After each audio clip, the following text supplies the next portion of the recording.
Good evening and welcome back to another episode of In the Trees with your hosts, Matt and Derek.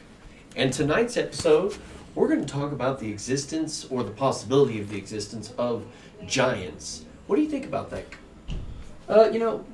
When I first hear giants, I always think of like Attack on Titan, where they're like 100 feet tall, or like, what's another one that's kind of familiar with that?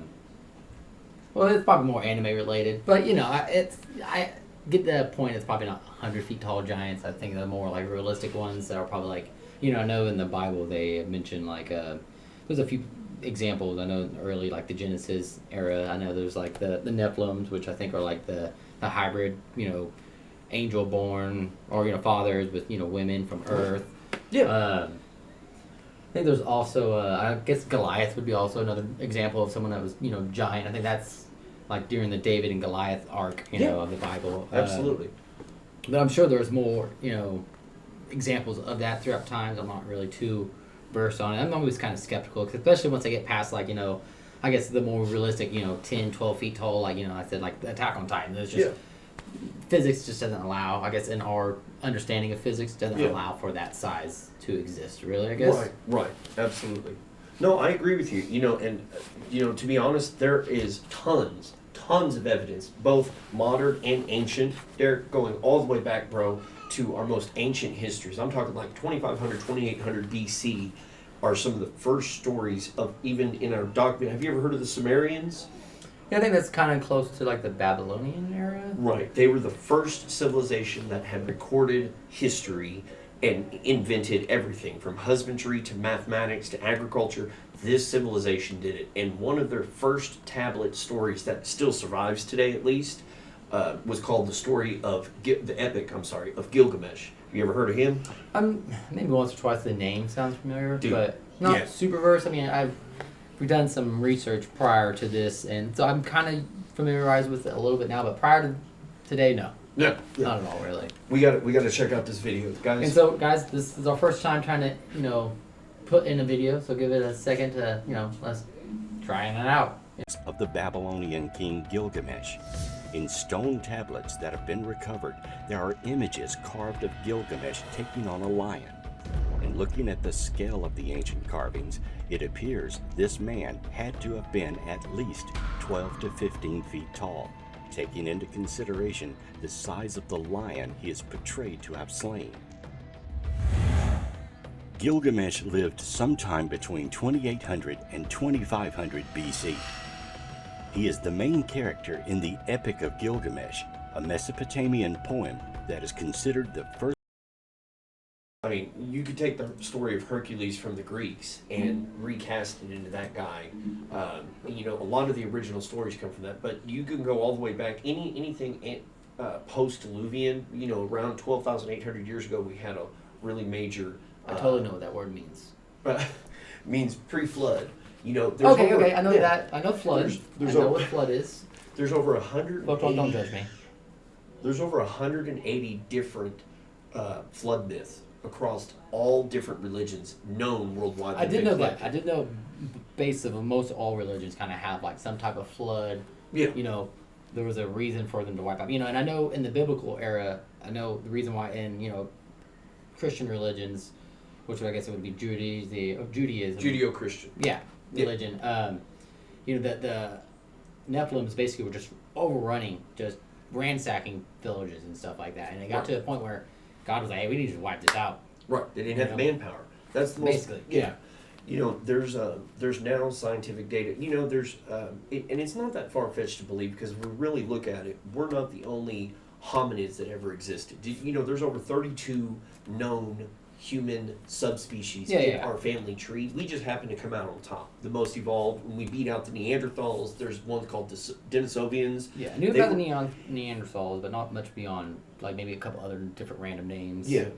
And so you look at that capacity for us as Homo sapiens to interbreed. I don't see it beyond our capacity to interbreed with something like the Bible states that watchers came down and took the daughters of men and created the Nephilim. Genetically, that could stand, scientifically, that could stand as a plausible theory because how hybrid animals work. Yeah, Right, because like well, they have to have a male father with like you're doing like a mule or whatever, like a donkey and a horse. You have to have the male father, and it has to pass down to like the female, Right. or like the male horse, female donkey. Absolutely, absolutely. Same idea. So the concept, genetically or scientifically speaking, has some fundamentals. I see there's been evidence all the way every major civilization, along with the flood myths. He is leaving. He's tired of this conversation, y'all. Every single one of those civilizations that have had the flood myths have also had stories of giants, whether it be Norse, Egyptian, Greek, all the major pantheon religions had stories of giants going back to the old days. And even most recently, I saw a story in a different subject. There was a group of soldiers that testified that they killed a giant called the Kanagaskar giant. I want to say it was in Iraq.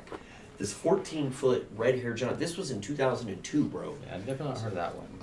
I know. So there's all this evidence that really makes you question what don't we know about this stuff? Because you would think, as a skeptical person, that we would have lots of anecdotal evidence, bones, hard evidence sitting out. Oh yeah, you'd think there would be a lot of evidence, especially of someone that's 12 feet tall. I mean, they're either playing in the NBA, killing it. Yeah. I mean, the population of people over 7 feet tall, and our general population right now as human species is like 0.5 zeros and then a 7. I mean, I don't even know, 0.000. I think I saw a statistic. If you're 7 foot tall, I think you have there's a high chance of just automatically being able to get into the NBA. I think it was like 13% chance of you automatically have a chance to get into the NBA just being 7 foot tall. And when we have in the past, you've heard of researchers discovering hominids and stuff, and if they've been over a certain size, they've just basically mainstream scientists have just said it's gigantism. Gigantism. There's been less than 100 cases of gigantism reported in just American history. Yeah, I think we were talking about that. It's exceedingly rare. You think a pre-civilized, race had a higher rate? No, not at all. Absolutely not. And so when you look back and you start looking at, just in our recent history, did you know that there's been giant skeletons discovered all across America just in the recent couple of last centuries? Late 1800s, there was a rush of that stuff, all across the United States. I'm talking Utah, Nevada, from Brooklyn, New York, East Coast to West Coast, bro. There's another clip that we should show everybody. Yes, we have a couple. Bear with us again. Just to give everybody some credence to what we're talking about. We talk often. We have this. We're saying this source, or we're not necessarily saying sources, but we often have little. And we're not experts. No. But we do rely on the information that we get from experts. And so here's another clip. Nevada. Several of the fiber sandals found in Lovelock Cave were remarkably large, and one reported at over 15 inches in length was said to be on display at the Nevada Historical Society's museum in Reno in 1952. The Paiute tradition asserts that the Sitka people practiced cannibalism, and this may have had some basis in fact. During the 1924 excavation of the cave, a series of 3 human bones found near the surface towards the mouth of the cave. These had been split to extract the marrow, as animal bones were split, and probably indicate cannibalism during a famine. As reported in the Nevada Review-Minor newspaper on June 19, 1931, in February and June of 1931, 2 very large skeletons were found in the Humboldt dry lake bed near Lovelock. One skeleton was 8.5 feet tall and was later described as being wrapped in a gum-covered fabric not unlike Egyptian mummies. The other was almost 10 feet tall. All right. Yeah. So, bro, I mean, and there's more. We here in Oklahoma have something called the Spiro Mounds because it's part of the mound builders. Did you ever hear about that civilization in history? I know where it's at, but I'm not really too familiar with the area or the tribe. I guess that might have built it, but I know it's kind of near the east part of Oklahoma. Yeah, they're all over the country. Yeah, I know at least that part, but I know at least the ones in Oklahoma are the ones east part of Oklahoma. Yeah, down there by McAllister and, Yeah, it's and like way, between way like the southeast. Choctaw Cherokee area. Yeah, yeah. So get this. So the mound builders were a pre-American civilization that basically built these giant effigy mounds that scientists to this day have no real way of, other than a burial mound. And when excavated, a lot of these mounds have turned up gigantic skeletons like that. The video is showing you all across America. Guess where all of those skeletons got sent? Back then, they only got sent one place. Let's see. The Smithsonian. Yeah, So- I was gonna say, no, don't get me wrong. Say conspiracy all you want. It's kind of funny that I never heard of that. Have you ever heard of that? No, not at all. I never knew the Smithsonian had a ton of giant skeletons. What did they do with them all? You don't know. So, I definitely want our viewers to check out this next clip. Past few years, a huge controversy has emerged accusing the Smithsonian and a host of skeptics and archaeologists of covering up the discovery of hundreds of giant skeletons from Native American Indian mounds. And Jim notice how they Ferreira identify- is Jim Ferreira is one of the key people who began uncovering hundreds of newspaper accounts of giant skeletons. To date, Ferreira has pulled together about 1,500 accounts from newspapers and books published in the 1800s and early 1900s. One intriguing set of giant skeleton reports he found factual was the Arkansas Chickasaw Mound reports of many large skeletons found at the site. Many skeletons ranging from 8 to 9 feet in length had been found there. As late as 1976, a 7-foot-tall skeleton was found at the site. For the Smithsonian to have found skeletons that were 7 feet tall by chance alone is improbable.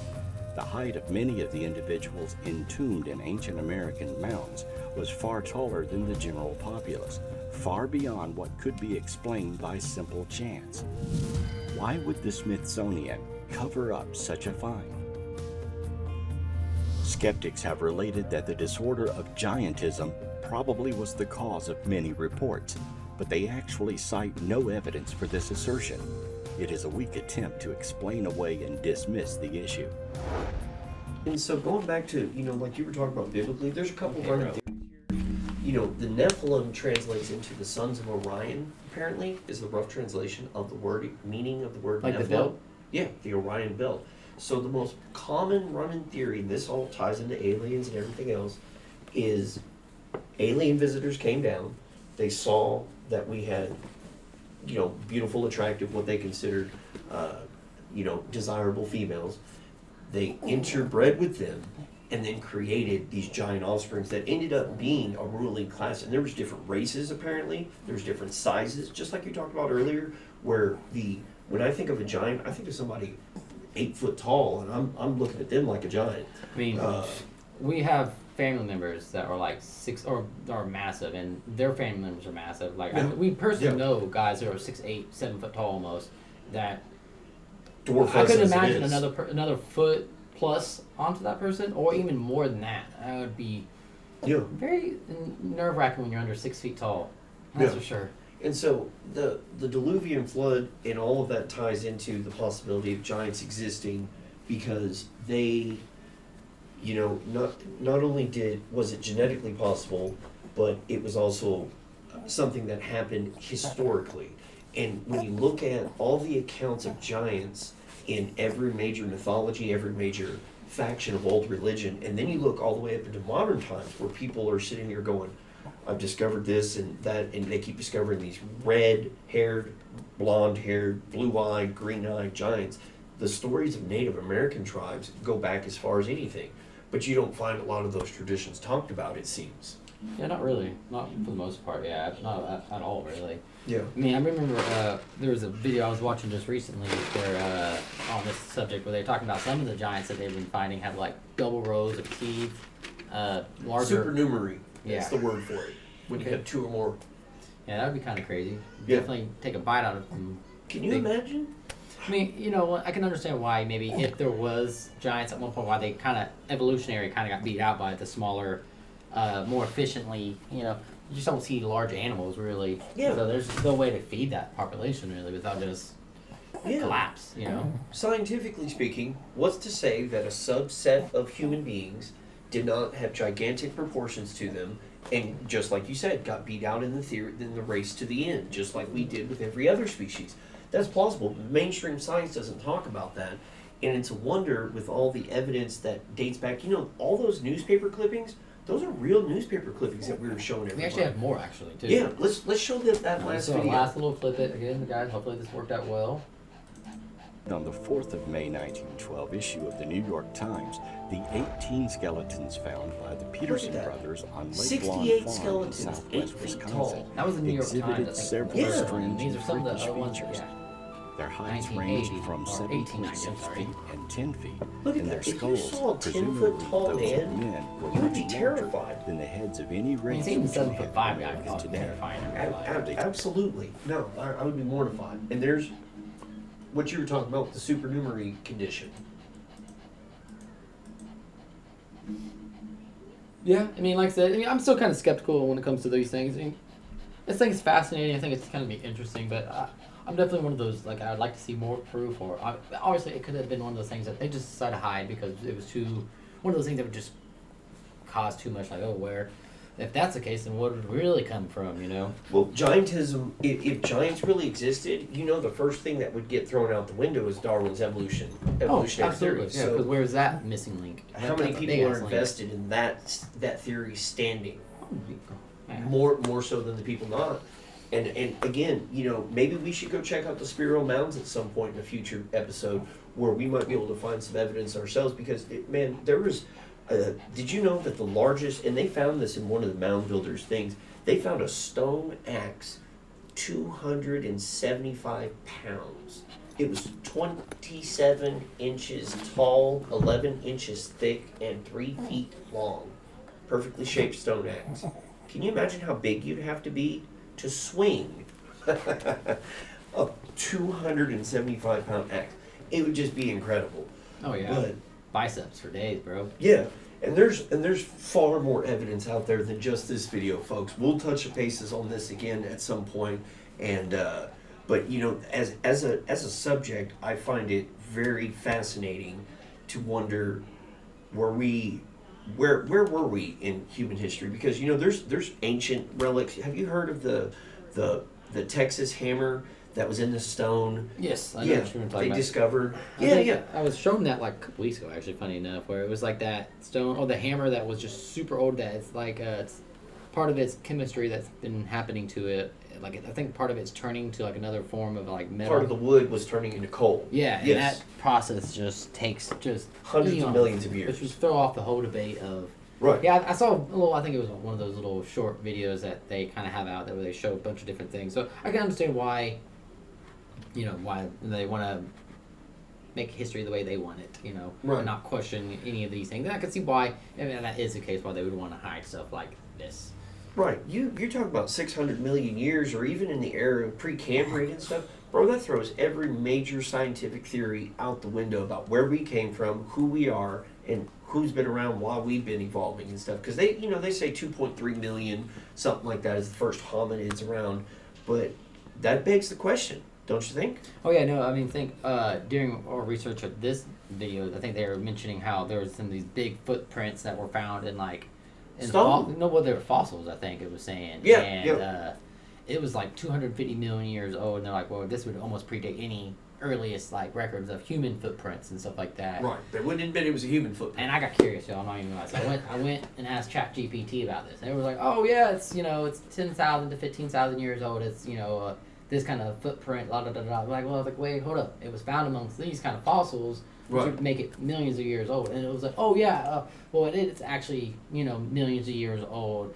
But it started like changing the kind of how it phrased it. It's like, oh, it's not actually a footprint. It's just a marine life. Like you just said, Right. it was a footprint that was 10,000 years old. But when I called you out on that ChatGPT, don't get me back up. We already had an AI conversation before, but And again, but yeah. But I definitely think that this subject bears more scrutiny, a lot more Absolutely. in-depth discovery. And we'll approach that subject again at some other point. But for now, that's what I had to present to the table for discussion. Absolutely. Yeah. And guys, that was episode, I think, 5 now at this point. I mean, Yeah. Thank you guys for watching. Like, share, subscribe. We're slowly getting, viewers, subscribers, hopefully. So we do appreciate all that, guys. Thank you for sticking with us. Thank you for, letting us kind of get better as we, progress. And, guys, that's, appreciate the opportunity. definitely, thank you. Yeah. That's Imagery with Matt and Derek. Thank you, guys. And hopefully episode 6 will kick ass.